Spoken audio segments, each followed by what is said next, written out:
Welcome to Let Me Fix This. Enjoy the video. You begin by checking battery health percent in settings so you know the baseline. Once done, update iOS and back up your device to iCloud or Finder to prevent data loss. Make sure you have an Apple-certified cable, a stable charger, and a voltmeter if you want precise readings. You'll run diagnostics next to distinguish software drainage from hardware aging. This first step saves time and avoids unnecessary part swaps later. You now isolate software causes by reviewing battery usage for high background activity and screen-on times. Next, disable background app refresh, limit location access, use fetch less often for mail, and turn off unnecessary widgets. These reduce cyclical wake-ups and heat. If an app is responsible, update or uninstall it.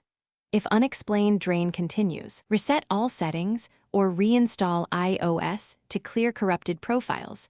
This often restores normal battery curves without hardware work. You finish by performing hardware checks and calibration. Charge the phone to 100%, use it until near zero, then fully recharge to help the system estimate capacity more accurately. If battery health reads under 80% or the phone heats and shuts down, plan a battery replacement. Use Apple or certified providers for proper tools and adhesive removal. If something fails, boot to safe mode or run diagnostics with Apple support.